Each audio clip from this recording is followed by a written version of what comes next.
Start by placing 250 grams of granulated sugar in a saucepan. Place it over heat. Melt the sugar over medium-high heat, stirring occasionally. If any lumps form while melting, don't worry, because this sugar will be ground anyway.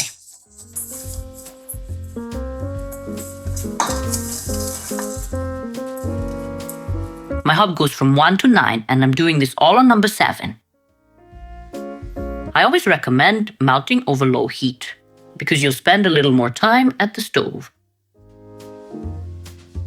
But you'll melt the sugar well, while higher heat risks burning it. You especially need to be careful if you have a pan with a double bottom. You need to remove the sugar from the heat sooner or turn off the hob earlier, because the pan stays hot for a long time. And by the time you turn to pour the caramel onto the paper, it's already burnt. Almost ready. When I finish this, I'll show you what burnt sugar looks like. So you can tell the difference between good and bad.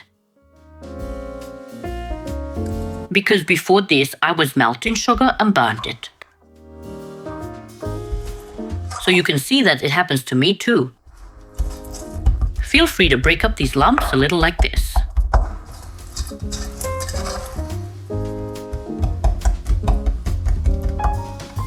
Remove from heat when it reaches this color, because by the time you tear off the baking paper, the caramel is ready. Pour onto baking paper. It's best to pour onto that because it's the easiest to remove from. And add milk or water to the rest and make caramel milk or tea. We'll do that later. This is what good caramel looks like. And this is what burnt caramel looks like. Leave it to cool. Next, take 250 grams of margarine or butter. Place in a larger saucepan. Add 250 grams of sugar there. Now place it all over heat. Next, separate 5 eggs. We don't need the egg whites in this recipe. We only need the yolks. Use the egg whites by adding sugar. Then dry the crust at 100 degrees Celsius. Or add 5 tablespoons of sugar and 5 tablespoons of flour to 5 egg whites. And make that old-fashioned foamy crust that was used for ice cream cakes. That's that white crust for ice cream slices. And for the filling, cook some vanilla pudding. Add raspberries or strawberries, whipped cream, and there you have a fantastic cake. Then add 50 grams of sugar. Now whisk the yolks and sugar. When you whisk the yolks, they should look like this. While you also have time to grind the sugar because you're melting the butter and sugar over very low heat, so you have time to do everything. Here's what it looks like. You have a lot of these fine small pieces. And you'll have some large ones left too. Here's how far the butter and sugar have melted for me.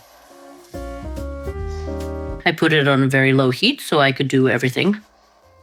Now stir until the sugar dissolves. You can turn up the heat a little.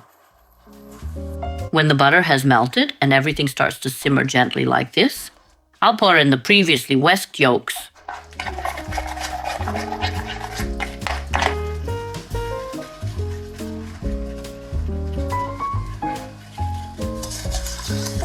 Continue to stir and cook everything together.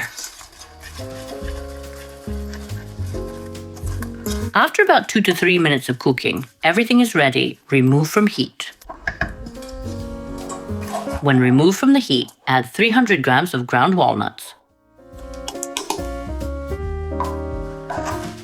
Grind the walnuts before you start doing everything. Add this previously ground sugar. Now mix everything together.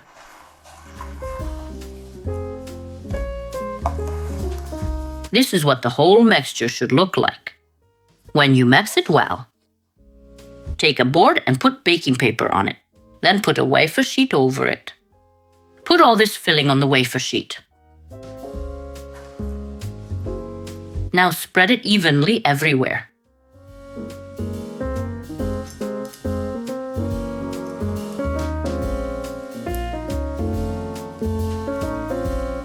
Don't spread the filling to the end. Spread to the end on one side, but not on the other.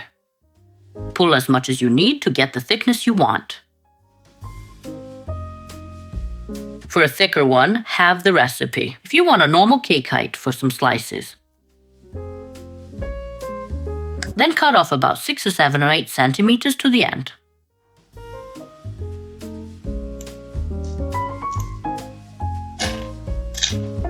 Approximately like this.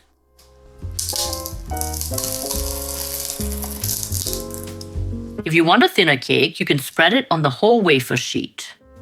However you like. Fix everything up a little like this. Put another wafer sheet on top, upside down. Like that, press down.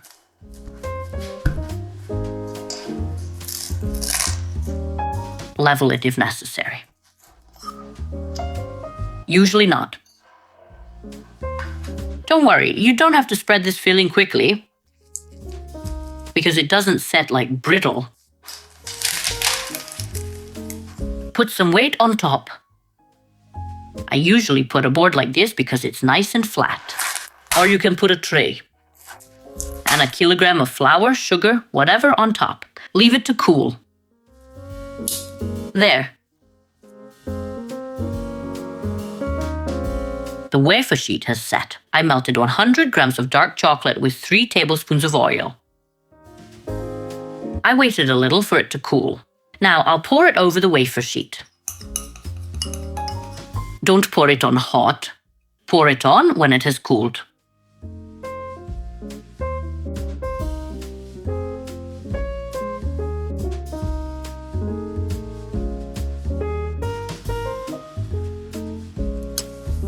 When you want to level it, lift these edges like this and shake it a little.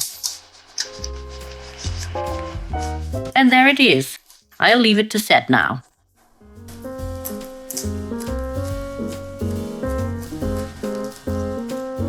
Look. How phenomenal this wafer sheet is. Look.